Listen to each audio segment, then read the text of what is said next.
현명하지 못한 처신, 부적절한 처신, 바람직하지 못한 처신이 곧바로 법률상 형사처벌의 대상이 되거나 범죄 혐의가 인정되는 것은 아니다는 점 고민을 했습니다. 네, 총장님 안녕하십니까. 지난주 금요일에 검찰수사심의위원회에서 김건희 여사에 대해서 좀 불기소를 권고를 했습니다. 어떻게 보고 계신지 말씀 부탁드립니다. 수사심의위원회는 외부의 전원 민간 전문가로 구성된 독립적인 위원회입니다.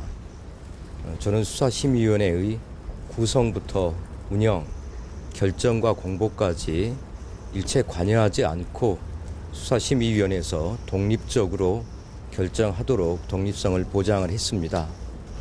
앞서 이태원 참사 때의 수사심의위원회도 그렇고 이번 수사심의위원회 결정에 대해서도 미리 제가 그 결정을 존중하겠다 말씀드린 바 있습니다.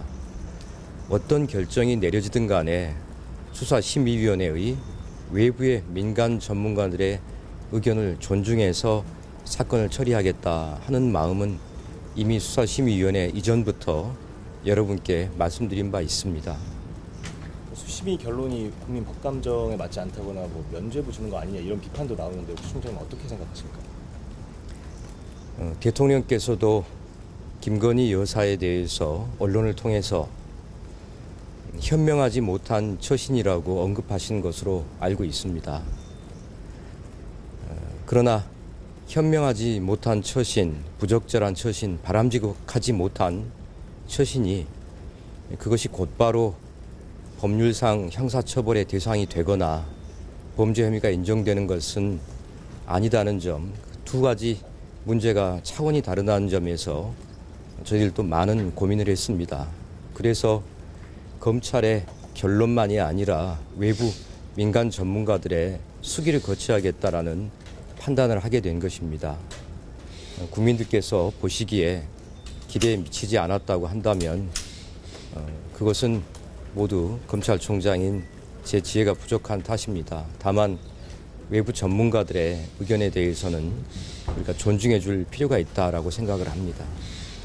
네, 신속 수사 지시하셔가지고 이제 넉 달 만에 수사가 거의 종결 수순을 밟고 있는데요. 좀 전반적인 과정이나 결론은 좀 어떻게 평가하십니까? 제가 이 사건 수사와 처리에 대해서 평가를 할 위치에 있지는 않습니다. 오히려 국민들과 또 국민의 여론을 대변하는 여러분들로부터 평가를 받아야 할 위치에 있습니다. 말씀드린 것처럼 국민들의 기대에 수사 과정과 절차에 있어서 못 미친 점이 있다고 한다면 검찰총장인 제 지혜가 부족한 탓입니다. 이제 그 도이치모터스 주가 조작 의혹이 남아 있는데요. 총장님 이대로 가면 다음 총장 임기에도 지휘권이 배제되는 상태인데 총장님 임기 동안 결단이나 어떤 추가적으로 입장이 있으실까요? 도이치모터스 사건은 최종 사실심인 항소심 판결이 이번 주 중에 예정되어 있습니다. 항소심 판결 결론을 세밀하게 살펴서 충분하게 검토한 다음 수사 전반에 반영해서 다른 고려 없이 증거와 법리에 따라서만 처리한다고 하면 제대로 된 사건 처리와 마무리가 될 수 있을 것으로 생각합니다. 다만 제 임기가 이번 주에 맞춰지기 때문에 제가 종결하기는 어려울 것이라고 생각됩니다. 앞서 청탁금지법 위반 사건도 그렇고 또 도이치모터스 사건에 대해서도 여러분 질문이 있었습니다만 제가 총장으로서 일을 하면서 이 사건 처리와 관련해서 저 나름대로 어려운 점도 많이 있었지만 다른 것은 보지 않고 수사 대상자의 집이나 신분이나 또 사건과 관련된 다른 상황들을 고려하지 않고 증거와 법리에 따라서만 처리하기 위해서 애쓰고 노력했다는 점은 여러분들께 말씀드릴 수 있습니다. 네, 총장님, 김 여사 조사 과정에서 중앙지검이 이제 사후 보고를 했다는 논란에 대해서 좀 진상 조사를 지시하셨는데요. 이 진행 상황은 좀 어떤지 여쭤봅니다. 앞서 수사에 지장을 주지 않는 범위 내에서 진상 파악을 이미 지시한 바 있습니다. 검찰은 옳은 일을 옳은 방법으로 옳게 하는 사람들입니다. 사건의 최종적인 처분도 중요하지만 과정과 절차의 공정함이라 하는 것도 그에 못지않게 중요합니다.